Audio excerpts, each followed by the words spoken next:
What would you do if your only son called to tell you that you weren't welcome at his wedding?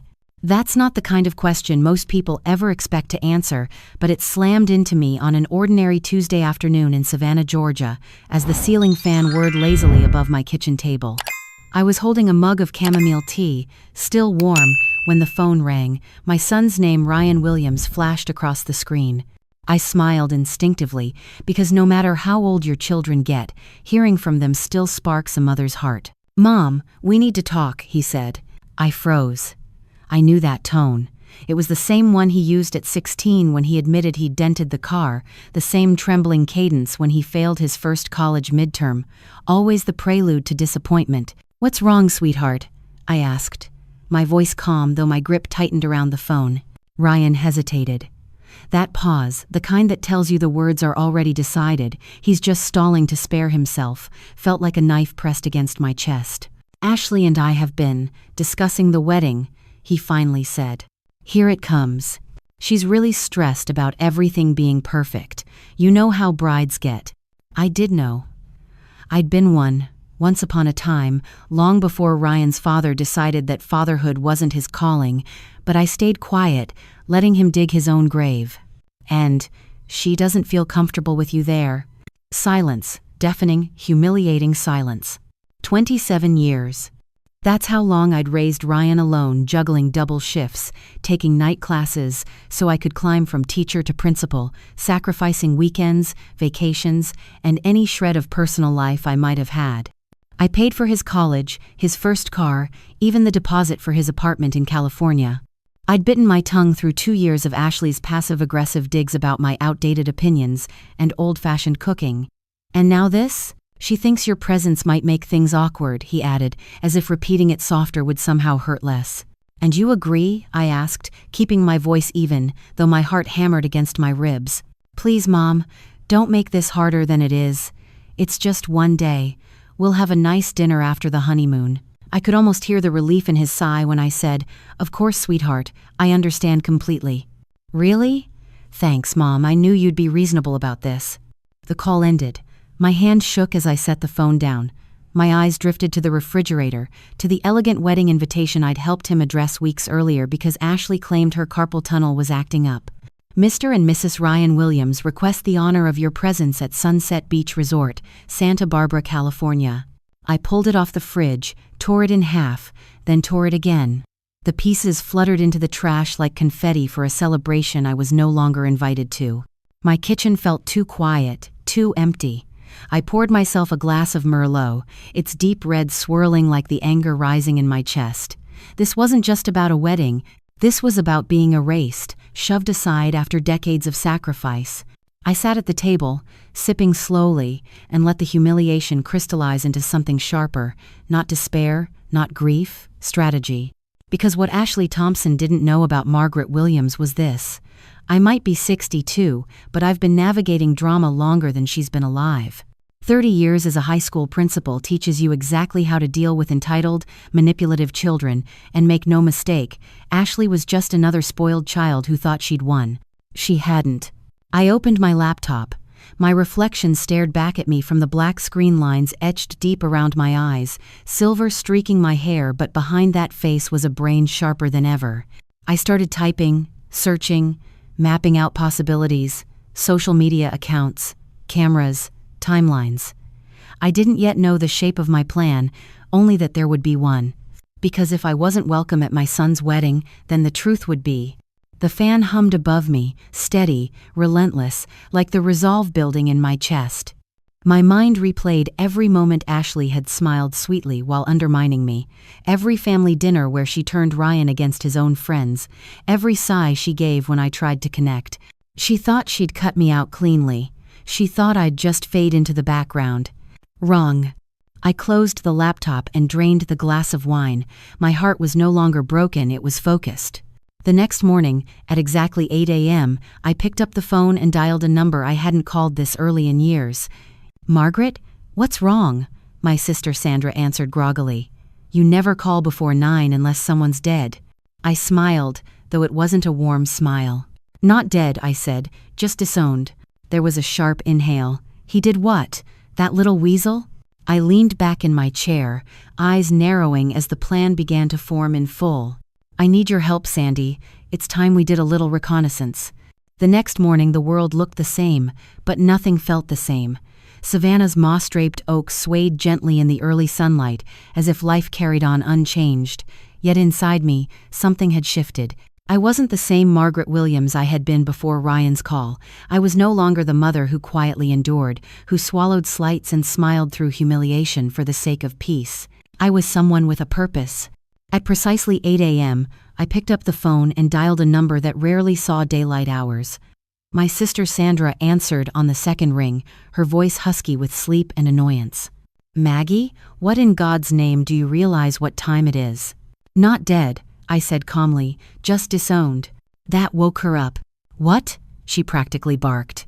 "He did what? That little weasel, after everything you've done for him?" Her outrage was gasoline on the spark already burning inside me. I told her everything: the phone call, Ashley's demand, Ryan's cowardly compliance. Sandra muttered curses that would have made a sailor blush. When I finished, there was a silence so sharp it cut through the line. "So what's the plan?" she finally asked. I almost laughed. "Sandra always knew me too well. You've got that calculating voice again," she continued. "The one you used when that Patterson kid tried to cheat on his SATs. What are you scheming, Maggie?" "I need information," I said flatly. "On Ashley, her routine, her friends, her patterns. Every detail." Sandra gave a low whistle. "Reconnaissance. You know that's my specialty." It was true. Where I had discipline and strategy, Sandra had charm and mischief. She could get secrets out of a locked vault if she batted her lashes hard enough. We made a dangerous team, one righteous, one reckless. "I'll handle it," she said. "Tell me where she works." "Morrison Marketing, downtown Los Angeles. Age 28. Thinks the sun rises and sets on her." Sandra chuckled darkly. "Oh, I can't wait to meet this girl." "Well, not meet, exactly. More like shadow." I leaned back in my chair, staring out at the Spanish moss swaying in the humid air. "Be careful, Sandy. We're not breaking laws, just collecting facts." "Relax, sis. Information gathering is practically legal. Besides, you always had the brains, I had the nerve. This will be fun." For Sandra, everything was fun when it smelled even faintly of trouble. For me, this wasn't a game. It was war. By Thursday, Sandra had already worked her magic. She called me that afternoon, giddy. "Got her routine down to the minute," she said.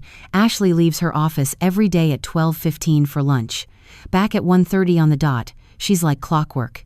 I even sweet-talked the receptionist into giving me the brand of flowers she likes. Said I wanted to surprise her. Idiot, actually told me. I allowed myself a smile. "Nicely done." "That's not all," Sandra added. "Guess who she's been having lunch with?" My stomach tightened. "Who?" "A tall, dark-haired gym owner named Jake Patterson, married, 2 kids. Oh, and his wife posts about their perfect family life on Instagram every day." I closed my eyes, inhaling sharply. "You're sure?" "As sure as I am that bourbon tastes better after midnight. I followed them yesterday." "She's not discreet, Maggie." Practically climbed into his lap at a cafe 2 blocks from her office. A rush of vindication surged through me. Ashley Thompson, so smug, so certain she'd erased me, was busy constructing her own downfall brick by brick. "You got pictures?" I asked. Sandra laughed. "Honey, I got video." My pulse quickened. The plan was no longer abstract. It had form, weight, evidence. That night, I sat at my desk, reviewing the footage. Ashley in her designer heels, her manicured hand brushing against Jake's arm like it belonged there. Her laugh, coy and confident, the kind of laugh Ryan hadn't heard in months.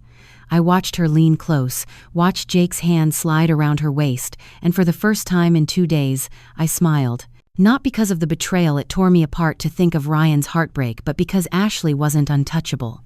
She'd handed me the weapon herself. Still, I needed more. A single lunch could be dismissed as just friends. I required a pattern, undeniable, irrefutable proof. Sandra and I doubled down. We tracked Ashley on Tuesdays and Thursdays, the days her schedule grew suspicious. It wasn't hard. Ashley was bold, maybe too bold, as if she believed the world revolved around her and no one dared to question. We followed her from Morrison Marketing to Jake's gym, a sleek little studio 3 blocks away. She strutted out in workout gear that cost more than my monthly electric bill, her hair suspiciously flawless after a supposed training session. Jake emerged minutes later, casual, confident, slipping into the same black SUV. We tailed them to Santa Monica, to a nondescript apartment complex on Maple Street, apartment 214. They entered together at 3:17 p.m. sharp. They didn't emerge for nearly 2 hours, and the next week, the same. And the week after that. The evidence grew, piece by piece, my phone filled with videos, timestamps, locations, Ashley laughing in cafes, Ashley brushing hair from Jake's face in his car, Ashley disappearing into that apartment, like it was her second home. Every clip felt like both a dagger and a shield. A dagger, because each second captured was another cut against Ryan's heart. A shield, because it meant I wasn't helpless anymore. I wasn't silenced or excluded. I had the truth, and the truth was power. Sandra reveled in it. It's like a soap opera, Maggie. And you're the director. But I wasn't directing for entertainment. I was directing for justice. On Friday evening, as I edited the week's footage, the doorbell rang.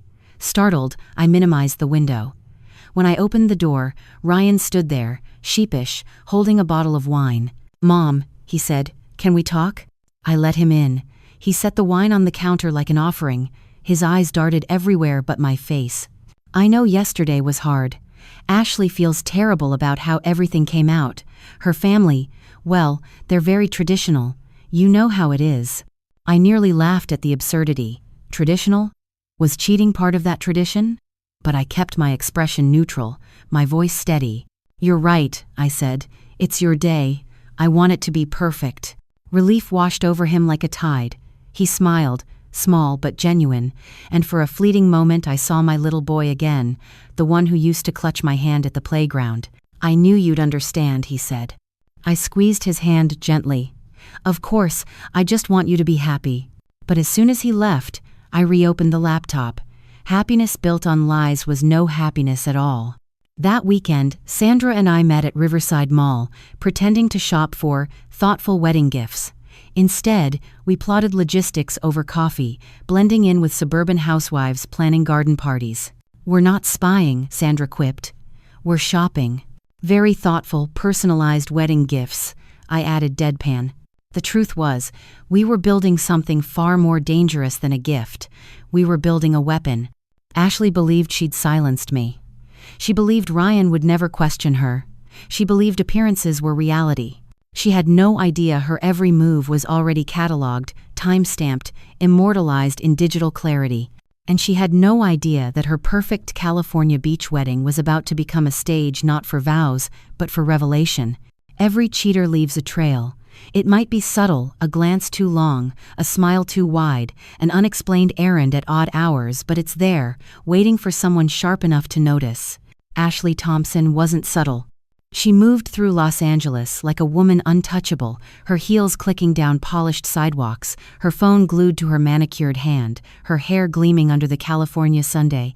To her, discretion was unnecessary. She believed in her own invincibility, and perhaps she was right until now. Because what Ashley didn't know was that Margaret Williams had spent 30 years navigating teenage lies, excuses, and manipulations. You don't run a high school without developing a sixth sense for deception. By now, the pattern was clear. Tuesday, Thursday, always the same. Leave Morrison Marketing at 12:15 sharp. Lunch, gym. Then the black SUV. And always, like a clock winding down, 3:17 p.m., entering apartment 214 on Maple Street. The first time, I told myself I might be wrong. Maybe it was a client meeting, maybe it was a business partnership. But the second, the third, the fourth, there are no maybes in a rhythm that precise. Sandra sat beside me in my rented sedan, a coffee cup balanced between her knees, her sunglasses reflecting the apartment complex across the street. "She's predictable," she said, almost boring. "Predictable is good," I murmured, camera in hand. "Predictable makes her easy to catch," Sandra smirked. "Reminds me of the kids at school who cheated the same way on every test. They thought if they did it long enough, it became invisible. But it doesn't," I said. My voice was flat, cold. "It just makes the eventual collapse louder." At 3:16 p.m., the SUV appeared. Ashley in leggings and a designer jacket, Jake in a plain gray t-shirt that strained against his arms. They walked quickly, casually, like this was routine, like this was theirs. They didn't look around, didn't check the street. They didn't need to. In their minds, the world was blind. Sandra nudgid. Roll camera. Spielberg. The lens zoomed in, sharp, merciless. Ashley unlocked the door, Jake followed, and then the door shut behind them. Time? I asked. Sandra tapped her phone. 3:17. Like always. We sat in silence, the seconds dragging into minutes, the minutes into hours. At 5:42, they emerged, laughing, relaxed, as though the past 2 hours had been nothing more than an innocent chat over coffee. But the camera never lies. By the end of the third week, I had enough footage to make a documentary. Cafe rendezvous. Gym exits. Apartment visits. Time-stamped, dated, airtight. The more I recorded, the clearer it became this wasn't a fling of cold feet before the wedding. This was an affair, established, deliberate, woven into Ashley's life like a second marriage. And Ryan had no idea. The thought nearly broke me. My son, the boy who once cried because his pet hamster died, who gave his last cookie to a friend in kindergarten, who believed in loyalty like it was scripture, was about to marry a woman who lied with every breath. I could already see it, the vows, the applause, the I do's echoing like a death sentence. Not if I had anything to say about it. Friday night, I sat at my desk in Savannah, the glow of the laptop illuminating the lined walls of my face. My desktop was filled with folders, cafe, GYM, apartment, each one bursting with evidence. I opened one clip, Ashley in her coral blouse, Jake leaning in close, his hand brushed hers. She smiled, coy, almost shy. Then she reached across the table, touched his cheek. A gesture too intimate for friends. The bile rose in my throat. Beside the video, I pulled up another window, a fresh, anonymous social media profile I'd been building carefully, the name Sarah Mitchell. A fabricated identity, complete with stock photos, curated posts about weddings, honesty, love, and fidelity. Within a week, the account already had a modest following enough to make noise, not enough to draw suspicion. Sarah was everything Ashley wasn't. Principled, wholesome, believable, and when the time came, Sarah would be the messenger. I leaned back, rubbing my temples. My heart ached with the weight of what I was doing. It wasn't revenge for revenge's sake. It was protection. It was truth. Sometimes, I whispered, a mother has to become the villain to save her child. The next day, Sandra and I returned to Riverside Mall, two women blending into the suburban blur of shoppers and chatter. We carried bags, but inside them were not gifts, only notebooks, cameras, and a laptop. Tell me again why we're here? Sandra asked, sipping her latte. Because nobody looks twice at two middle-aged women in a mall, I said. We're invisible here. That makes it perfect. Sandra grinned. Invisible, huh? Speak for yourself. I look fabulous. Her levity made me chuckle despite myself. That was Sandra's gift. She could make even the darkest missions feel like an adventure. But for me, this wasn't play. We drove past Morrison Marketing once more, confirming Ashley's routine. At 12:15, she walked out, heels clicking, phone in hand, right on schedule. Clockwork, Sandra muttered. We followed discreetly, cameras ready. Ashley strolled to a cafe, where Jake was already waiting. They hugged too long, too close. She sat across from him, laughing, leaning forward, her hand grazing his wrist. Sandra's voice was tight. How does Ryan not see this? Because he trusts her, I said bitterly, because he loves her enough to blind himself. And you're going to open his eyes. I nodded, one way or another. That evening, Ryan called again. His voice was warm, careful, like a child trying to soothe a parent after bad behavior. Mom, he said, thank you for being so understanding the other night.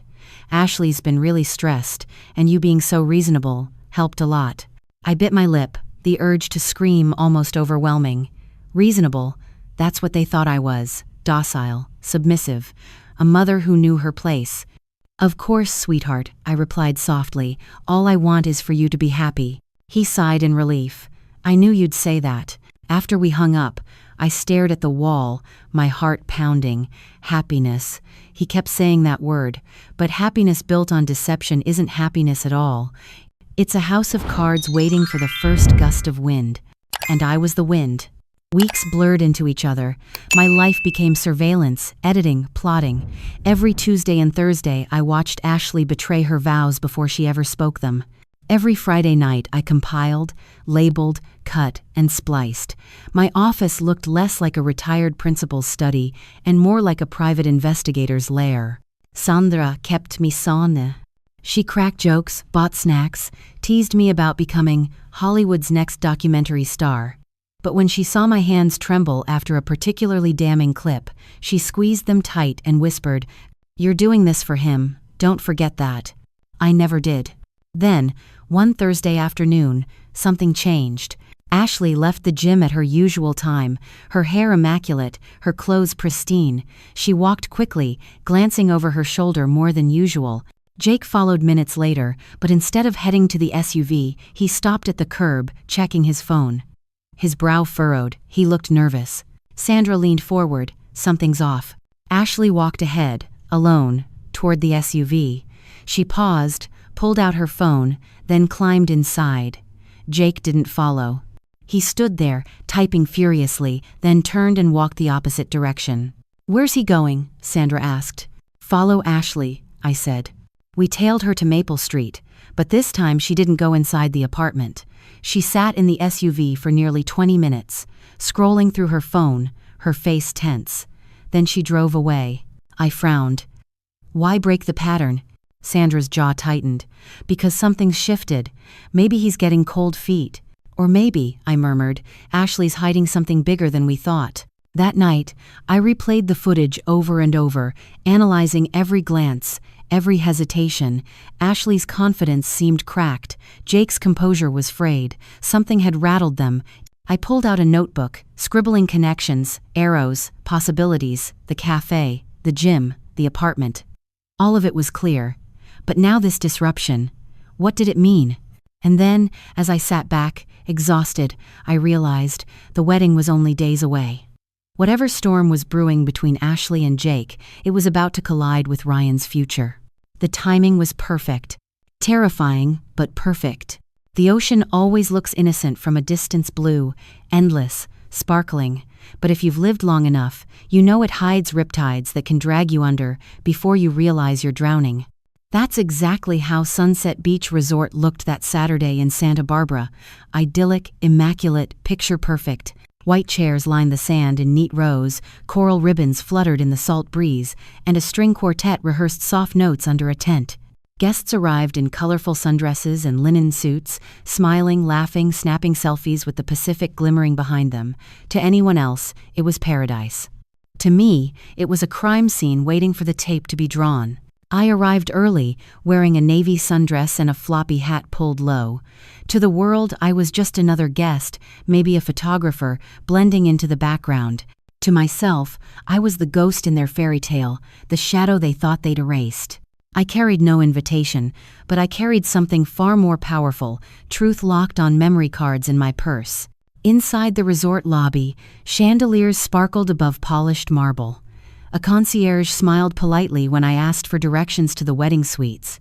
My voice was calm, pleasant, practiced. "I'm with the Williams, Thompson wedding," I said. Nobody questioned me. Who would?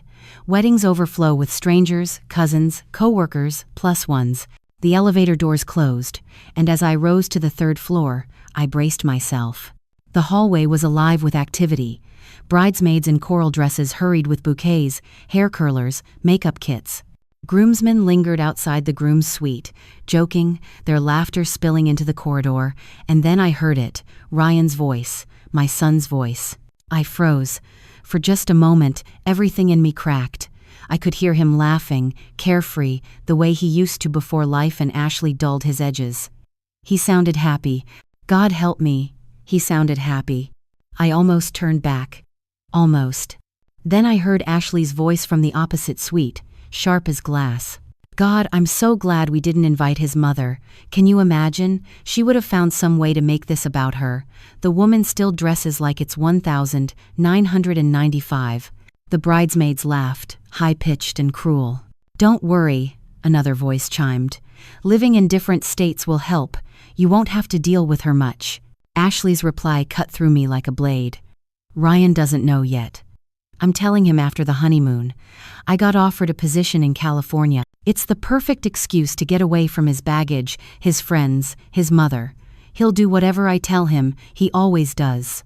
I gripped the camera so tightly I thought it might snap. Different states, California. She was planning to uproot him, isolate him further, strip away the last fragments of his identity. Not if I could help it. I walked back to the elevator, silent, the cruel laughter fading behind me.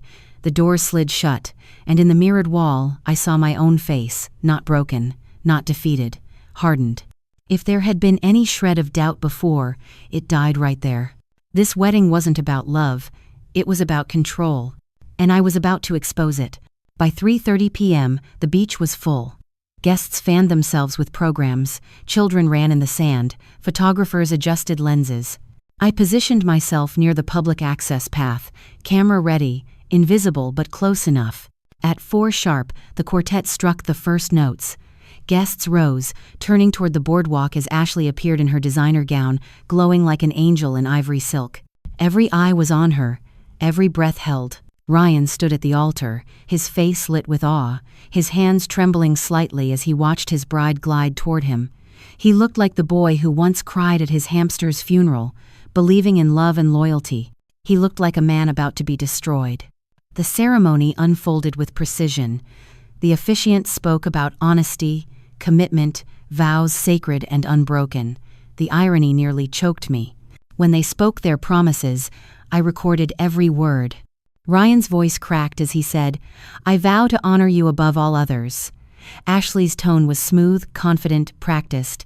"I promise to love you, cherish you, and be faithful to you, for as long as we both shall live." Faithful, the word rang false in the air. My camera caught every syllable. The guests applauded, the kiss sealed the lie, and just like that, Ashley Thompson became Mrs. Ryan Williams. But not for long. The reception shimmered with champagne flutes, laughter, clinking silverware. Guests toasted, praising Ashley's sweetness, Ryan's luck. They danced, swayed, smiled for photos. I stayed near the edges, filming discreetly, my heart pounding with every fake laugh Ashley delivered, every tender look she threw at Ryan. Then came the first dance. At last drifted through the ballroom, the kind of song people remember forever. Ryan held Ashley close, swaying gently, whispering in her ear. Cameras flashed, guests sighed, some even teared up. It would have been beautiful if you didn't know what I knew. At 9:30, I spotted him. Jake Patterson, dressed sharp, sliding through the crowd like a predator in silk. He approached Ashley during a slow song. Their eyes met, and she glanced around nervously before slipping away toward the beach exit. My pulse surged. This was it. I followed, careful, keeping to the shadows until I reached the dunes. The moon cast silver on the waves, the surf whispering secrets. There they were, Ashley and Jake, 20 yards away, speaking in hushed tones. Then, without hesitation, he kissed her. She kissed him back. Not a fleeting peck. A full, lingering, undeniable kiss. 3 minutes of betrayal under the California moon, while Ryan danced inside, oblivious, smiling. I filmed every second. My hands shook, but the footage was steady, perfect. When they finally pulled apart, I caught Ashley's words on the mic, 2 more hours and we can leave. I told Ryan I have a headache. The room's ready. Jake nodded. Jennifer thinks I'm in Miami. Perfect. One last celebration before the honeymoon. They walked back separately, Ashley first, Jake minutes later. I stayed in the shadows. The camera still running. My chest ached with fury, sorrow, and grim satisfaction all at once. The truth was mine now. And soon, it would be everyone's. That night, back in Savannah, I worked until dawn. Footage layered over footage, cafe, gym, apartment, and now the wedding night kiss. I built the story piece by piece, framing Ashley's cruelty with Ryan's innocence, her venom with his vows. The video was devastating, seamless, irrefutable, a cinematic weapon disguised as a wedding highlight reel. I uploaded it to Sarah Mitchell's account, scheduled for release at 7 a.m. Sunday, just as Ashley and Ryan boarded their honeymoon flight. By the time they landed, the truth would already be viral. I closed the laptop, drained, staring at the dark screen. For the first time in days, I felt peace. Not joy, not triumph, just peace. Because I knew, without question, that the lie was about to collapse. By the time the bride woke up, her perfect wedding was already America's favorite scandal. Sunday morning in Savannah, I was standing at my stove flipping pancakes when my phone buzzed with the first notification, then another, and another. Within minutes, the buzz turned into a constant vibration, a swarm of alerts that refused to stop. The video had gone live at 7 a.m. sharp. By 7:30, it already had 200,000 views. By 8, it had climbed to nearly 500,000. And by 9, as I poured coffee into my favorite mug, the number had crossed 1 million and showed no sign of slowing down. The comments were brutal, unfiltered, merciless in the way only the internet can be. This poor groom, she didn't even make it through the wedding night before cheating. Proof that social media always catches up to liars. Justice for the mom who probably knew all along. And my favorite, this groom deserves so much better, number wedding truth. I scrolled through the chaos with a calm detachment, like a general surveying a battlefield. The plan had worked. The truth was out. Meanwhile, 3,000 miles away, Ashley and Ryan were boarding a flight to Cancun. By the time they landed, their faces would be splashed across every platform, their vows mocked in GIFs, their kiss replayed side by side, with Ashley kissing Jake under the moonlight. The narrative was simple, clean, devastating. Sarah Mitchell, the persona I'd crafted with care, had posted the footage with a caption that cut to the bone. Sometimes the truth has to crash the wedding. This groom deserved better. Number wedding day truth number, when love is not enough. And the world had eaten it up. Sandra burst into my kitchen at 9:30 a.m., carrying a bag from my favorite bakery and grinning like a cat who'd swallowed the canary. "You magnificent witch," she said, dropping the bag on the counter. "Have you seen the news?" I raised an eyebrow. "News?" She grabbed the remote, flicked on the TV, and flipped to Channel 7. There it was, Ashley's wedding photo, her radiant smile frozen on screen, next to the headline, "Viral Wedding Video Exposes Cheating Bride." The anchor's voice was steady, grave, but tinged with curiosity. The video, posted by an anonymous user under the name Sarah Mitchell, has amassed over 2 million views in just 2 hours. It shows the bride engaging in an intimate encounter with another man, not her groom, during the wedding celebration. The groom's identity has not been confirmed by the uploader, but online users quickly connected the dots. Sandra laughed so hard, she nearly spilled her coffee. "They're calling you the mystery wedding photographer, imagine that."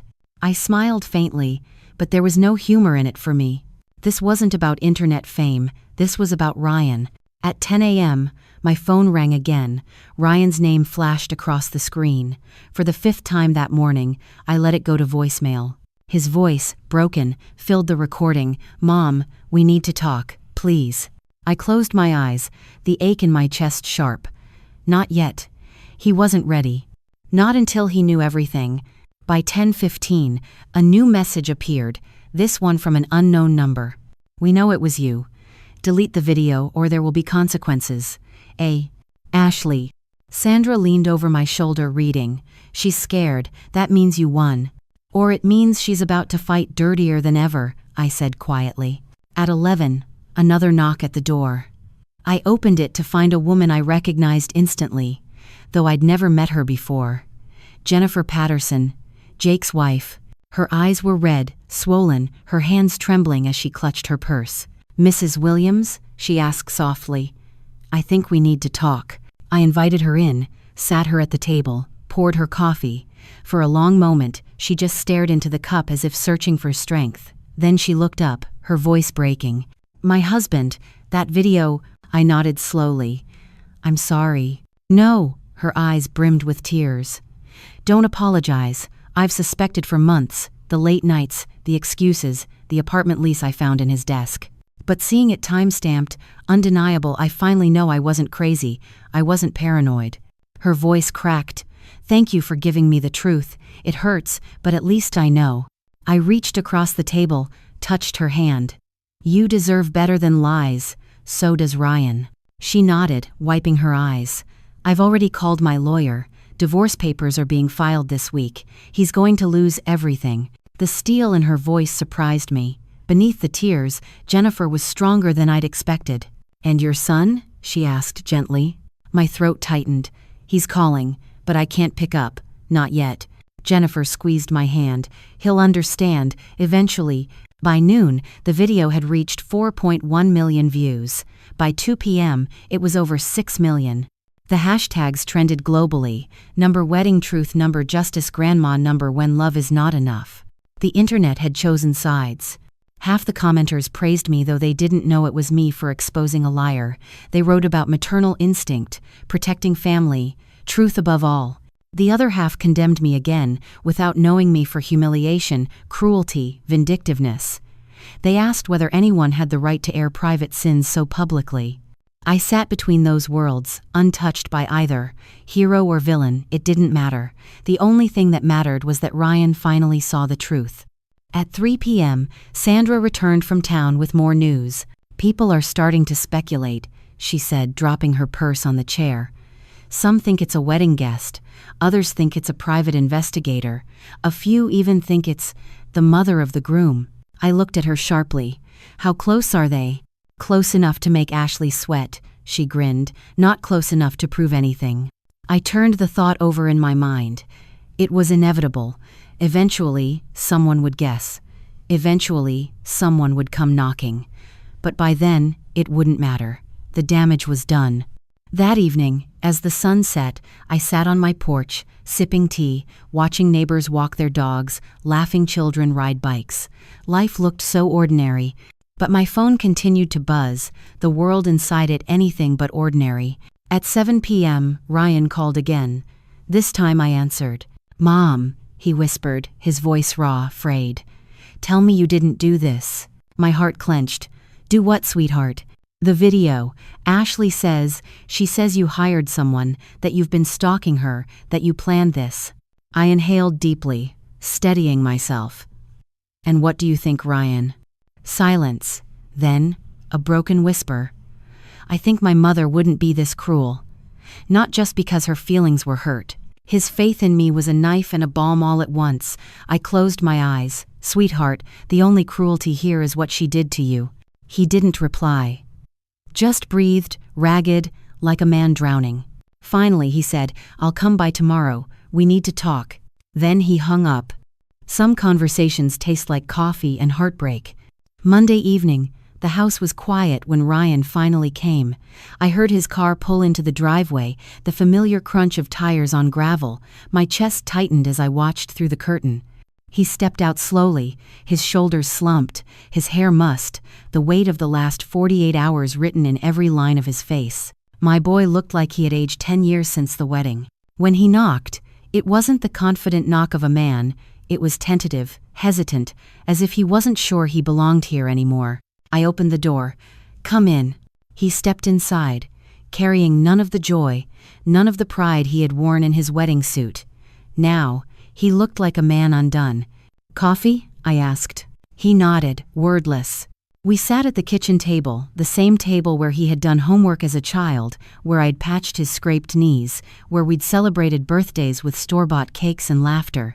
Now, the air between us was thick, charged, suffocating. Finally, Ryan spoke. His voice was low, raw. Mom, did you make that video? The question I'd been bracing for. I wrapped my hands around the mug, steadying myself. What video? His eyes flared. Don't do that. Please, don't play dumb. Ashley says you hired someone, that you've been following her, that you wanted to destroy her. I inhaled slowly, letting the silence stretch. And what do you think, Ryan? He stared at me for a long time, his jaw tight, his hands clenching on the table. I think my mother wouldn't be that cruel. Not just because her feelings were hurt. The words cut me. Because part of me wanted to be cruel. Part of me had savored every second of Ashley's downfall. But cruelty wasn't the point. The truth was, sweetheart, I said gently, you saw the video. Was any of it fake? His eyes dropped to his coffee. No. Then what matters is not who made it. What matters is what it showed. He shook his head, his voice rising. It matters to me, Mom. It matters if my own mother was spying on my wife, collecting her mistakes, waiting for the perfect moment to humiliate her. It matters if the woman I trusted most was capable of that. His words cracked something inside me. My throat ached, but I forced myself to stay steady. Would you rather not know? Would you rather go on living in her lie? Ryan slammed his hand on the table. The sound echoed. I wanted my marriage, Mom. I wanted a chance to believe, and now I can't look at her without seeing that video playing on loop in my head. I leaned forward, my voice firm.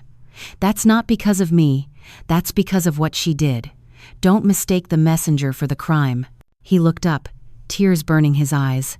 She says it didn't mean anything, that it was stress, cold feet, that Jake was just helping her work through doubts. My lips curled bitterly. Cold feet don't last 6 months, and cold feet don't sign a lease for an apartment on Maple Street. His head snapped up. How do you know about that? I hesitated. For one dangerous moment, I thought I'd gone too far, but the truth pressed forward, because I heard her talking, in the bridal suite. She planned to move to California after the honeymoon, to cut ties, with everyone, with me, with your friends, with your life here, and you. She was going to drag you along like luggage. The words landed like blows. Ryan's face crumpled, his hands shaking. He pushed back from the table, pacing the kitchen like a trapped animal. She said she loved me, he whispered. She might have, I said softly, but love doesn't excuse betrayal. Love doesn't erase contempt, and she had plenty of both. He stopped, his back to me, shoulders trembling. I don't know what to believe anymore. I rose and touched his arm, the same way I had when he was a boy frightened of thunder. Believe what you saw with your own eyes. Believe what you heard with your own ears. That is the only truth that matters. For a long moment, he stood still. Then he turned, eyes red, voice broken. I feel like I'm losing everything at once. My marriage, my trust, maybe even you. I pulled him into my arms. He clung to me, sobbing like the boy he once was, the boy who had always trusted me to tell him the truth even when it hurt. You're not losing me, I whispered fiercely. You never could. We sat in silence after his tears subsided, sipping the now cold coffee. Finally, Ryan said, she wants to work on it. She says if we move to California, we can start fresh, away from all this. I searched his face. And what do you want? He swallowed hard. I want to trust my wife, but every time I close my eyes, I see that video. I see her kissing him, laughing about you, planning a life without me. I don't know if I can ever come back from that. Then you already have your answer, I said quietly. He exhaled sharply, burying his face in his hands. The kitchen clock ticked loudly, marking the seconds of his silence. At last, he looked up. Mom, I need to ask you again. Did you make that video? My heart thundered. I looked at him, really looked. At the man he had become, at the boy I had raised. And I lied. No, I said. I didn't. Relief washed over his face instantly, like cool water after fire. I knew it. I told her you weren't capable of something like that. He believed me. Even when I bent the truth so thin it nearly snapped, he believed me. Because Ryan wanted to believe. And that broke me more than anything else. Later, after he left, the house felt too quiet. His coffee cup still sat on the table, half empty, a ring of dark liquid marking the wood. I stared at it, my chest heavy with the weight of deception. Yes, I had saved him. But I had also lied to him, and lies have a way of circling back. I sat at my desk, opening the laptop once again. The video now had over 8 million views. Sarah Mitchell had gained 200,000 followers overnight. The internet had crowned me both hero and villain. But I wasn't thinking about strangers. I was thinking about my son, driving back to his apartment, his heart cracked in two, still clinging to the illusion that his mother was blameless. Would he still look at me the same way when he discovered the truth? Because the truth always comes out. Always. Some enemies storm through your door with noise and fury. Others arrive quietly, dressed in expensive clothes and a perfect smile, only for that smile to shatter once the door closes. Ashley was the second kind. The knock at my door wasn't gentle, it was clipped, sharp, impatient. By the time I opened it, she was already tugging her sunglasses down, her jaw tight. I knew then, this wasn't a visit. It was an ambush. She swept past me without asking, heels clicking across my hardwood floor. She carried herself like she still had power, but the cracks in her armor showed. Her hair, usually flawless, looked hastily brushed. The corners of her eyes were red, her skin pale beneath expertly applied foundation. In the kitchen, she threw her sunglasses and hat on the counter with a force that made the ceramic fruit bowl wobble. "You've destroyed my life," she said, voice low but vibrating with rage. I closed the door slowly, leaning against it. My hands stayed steady, though my chest ached with the weight of the moment. "No," I said. "You destroyed it yourself." She spun on me like a cornered animal. "Don't you dare." Her voice cracked, then sharpened. "Don't you stand there and act righteous after what you've done. You stalked me, you filmed me, you humiliated me in front of the entire world." I walked into the kitchen, standing on the opposite side of the counter. "Did I make you kiss Jake on the beach? Did I force you into his SUV, into his apartment? Did I whisper those words in the bridal suite mocking me, mocking Ryan while you put on your dress and prepared to say vows you never meant?" Her face twisted, the bravado flickering into something raw. "You edited it," she snapped. "You cut it together to make me look like a villain." "Edited?" My voice was cold, steady. "Ashley, the only editing I did was cutting out the parts where you looked bored. Every other moment was yours, every touch, every word, every lie." For the first time, she faltered. Her chin trembled, though she tried to mask it with a scornful tilt of her head. "Ryan will never forgive you for this. He thinks you're innocent now, but when he learns the truth, when he realizes you're Sarah Mitchell, he'll hate you. He'll cut you out of his life forever." The words were sharp, aimed directly at my heart, but I didn't flinch. "If the price of saving him from you is his anger, then I'll pay it." Her laugh was bitter, empty. "You think you've won? A viral video, a couple million strangers calling you a hero. You think that means anything? I still have him. He loves me. He'll always love me." I took a step closer, lowering my voice. "Love doesn't survive contempt, and that's what you've been feeding him for 2 years." Her eyes narrowed, but then for the first time, she broke. Ashley sat down hard at the table, her perfect posture collapsing. She covered her face with her hands. Her voice, muffled but shaking, slipped through her fingers. "Do you have any idea what it's like? To be adored but never challenged, to be worshipped but never truly seen? Ryan is sweet, yes, gentle, but he's weak. He never pushes back, never makes me feel alive." I stayed still, watching. Her hands dropped. Her eyes glistened with unshed tears. "Jake did. He made me feel like fire. I thought I could have both. The stability of Ryan, the passion of Jake. Why shouldn't I?" Her question wasn't defiant, it was pitiful, a child asking why the world won't bend to her will. "Because someone always bleeds," I said quietly. "And in your game, it's everyone." Ashley's mouth trembled. For a flicker of a second, I saw not the manipulator but the scared girl beneath the mask, crushed by her own lies. "I never meant for it to go this far," she whispered. "The affair was supposed to end after the wedding. Jake was just my last bit of freedom before being locked into the role of a perfect wife. But it didn't end. It only got stronger. And then the job offer came California. It felt like fate, a way to start over. Maybe even—" She trailed off, staring at the table. "Even what?" I pressed. Her voice broke. "Even be with Jake eventually. Leave Ryan gently, slowly, so he wouldn't be shattered all at once." The words made me sick. My son's life reduced to strategy, his heart to collateral damage.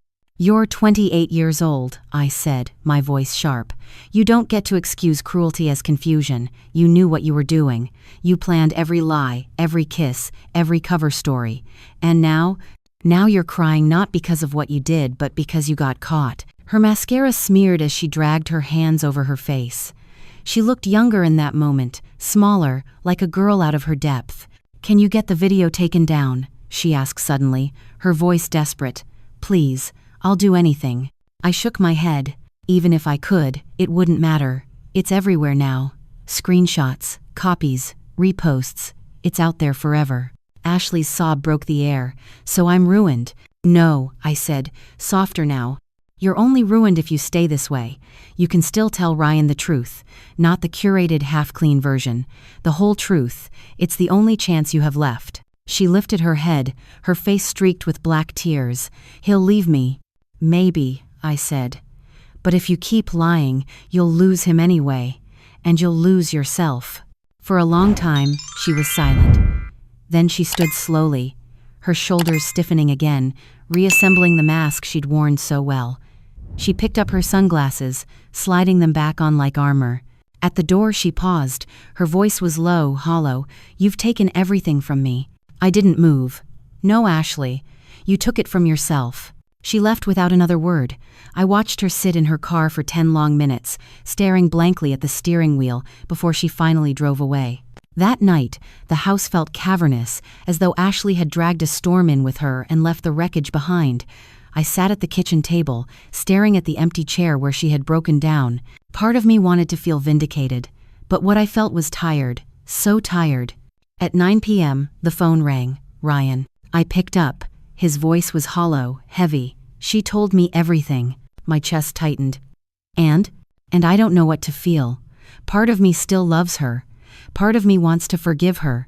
But every time I close my eyes, I see that video. I see her with him. I don't think I can ever unsee it. I was silent, letting his words settle. "Mom," his voice cracked. "Did you make that video?" The lie I had told yesterday sat bitter on my tongue. He still trusted me. He still believed I was incapable of deception. I whispered the same word again. "No." He exhaled, relief rushing through the line. "I knew it. I told her you wouldn't do something like that. You've always been better than that." The trust in his voice was a dagger. I had lied to him twice now, and I knew lies had a way of burning through everything eventually. "Ryan," I said softly, "whatever you decide, just remember that you deserve honesty. You deserve someone who loves you without conditions or betrayals." Silence stretched, then he whispered, "I don't know if I'll ever find that." "You will," I said. "One day." When the call ended, I set the phone down gently, my hands trembling. Some storms don't end with thunder, they end with silence, the kind that's louder than any noise. When the reporter's message hit my phone, I knew my time as Sarah Mitchell was almost over. For weeks, I'd been dancing between truth and lies, playing mother and avenger, protector and manipulator. But the press had caught the scent, and soon the world would know the face behind the viral video. And maybe Ryan would too. 2 days later, it wasn't a message, it was a knock at my door. Not Ashley this time, not Ryan. A young woman with a microphone, hair styled perfectly, cameraman in tow. Channel 7. The story had bled from social media into the mainstream. "Mrs. Williams," she began brightly, "you're the mother of Ryan Williams, the groom in the viral wedding video. We'd love to ask you a few questions." I could have slammed the door. I could have lied. But instead, I let them in. Because some truths can't be hidden forever. We sat in my living room. The camera's red light blinked like a pulse. The reporter smiled politely, poised to devour me. "How did it feel," she asked, "to be excluded from your son's wedding?" I looked at the lens and let my voice steady. "It felt like grief. Like being erased from your own child's life." "And when the video surfaced?" I breathed in. This was the moment. I could deny, deflect, vanish, or I could stand in the fire. "Sometimes," I said slowly, "when your child is being hurt, a mother has 2 choices, to watch silently or to intervene." I chose to intervene. The reporter leaned forward. "Are you saying you made the video?" Silence stretched. Sandra, sitting in the corner, looked at me sharply, almost pleading. "Yes," I said finally. "I made it. Every second." The cameraman froze for just a beat before the reporter found her voice again. "So you're admitting you orchestrated one of the most viral wedding scandals of the year?" "I'm admitting I loved my son enough to make sure he knew the truth, even if it meant he hated me for it." The interview ended. They left, buzzing with their scoop. I sat on my couch afterward, drained, staring at the carpet. By evening, the headline was everywhere. "Mother of groom admits to viral wedding video. Hero, villain, manipulative, brave. The world couldn't decide what I was, and maybe neither could I." Ryan came that night. He didn't knock softly. He stormed in, holding his phone with the headline still glowing on the screen. "You lied to me. His voice was hoarse, eyes blazing. "Twice. I asked you, twice. And you lied." My hands trembled. "Ryan!" "No!" He slammed the phone on the table. "Do you have any idea what that did to me? I defended you. I told Ashley you weren't capable of something like this. I told myself my mother would never lie to me. And now I don't know who you are." His words hit harder than any slap. I swallowed hard. "I am still your mother, the same mother who raised you alone, who worked 2 jobs so you could go to college, who—" He cut me off. "Don't you dare use that. Don't you dare weaponize everything you sacrificed just to excuse this." Silence. His chest rose and fell sharply, anger radiating from him like heat. Finally I spoke, my voice barely above a whisper. "I did it to protect you." His laugh was bitter, broken. "Protect me? You humiliated me in front of the entire world. Do you know what it feels like to have strangers debating your marriage on Twitter, to see your vows turned into memes?" I stood, tears in my eyes. "And what would you prefer? To live in a lie? To wake up every day next to a woman who despised you, who mocked your family, who cheated on you without shame? Would you rather I stayed silent?" He froze, his face contorted, torn between fury and pain. "I wanted to find out on my own," he whispered. "I wanted the choice to leave or stay without the entire world watching. You took that from me." The silence that followed was unbearable. I wanted to reach for him, but he stepped back. "I don't know if I can forgive you," he said finally. His voice cracked on the last word. "Not yet." And then he walked out, leaving the door wide open, the night air rushing in like judgment. For 3 days, I didn't hear from him. 3 days of watching pundits argue about me on TV. 3 days of scrolling through comments calling me everything from Justice Grandma to vindictive witch. 3 days of Ashley posting cryptic Instagram stories about betrayal and resilience. Then on the 4th day, a knock. This time, it was Ashley. She looked different, smaller, her glow dimmed. No makeup, no armor. She held herself with the brittle defiance of someone who'd lost more than she could admit. "I wanted you to know," she said flatly. "Ryan filed for annulment. It's over." I stayed silent. She laughed bitterly. "Congratulations. You won." I shook my head. Nobody won. For a moment, she looked like she might break again. Then she straightened. "You'll regret this one day. Maybe not now, but when Ryan can't look at you the same way again, you'll regret it." She left without another word. I watched her go, realizing she was right about one thing. There were no victors here, only survivors. A week later, Ryan finally returned.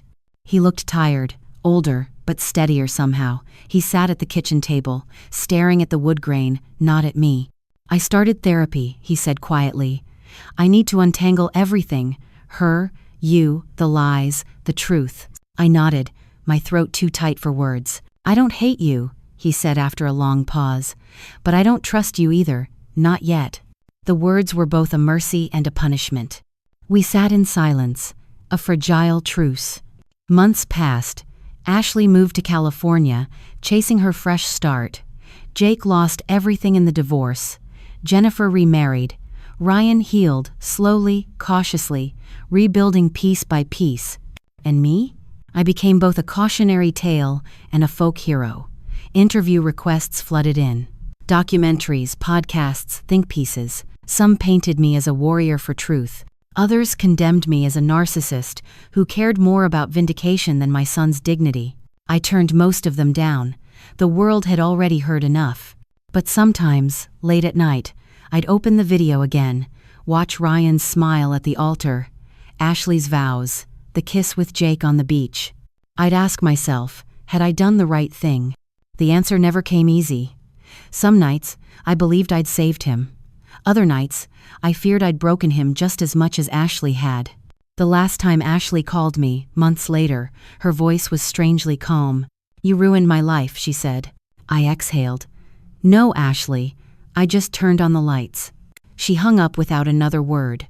I stared at the phone, my heart heavy, because maybe we were both right.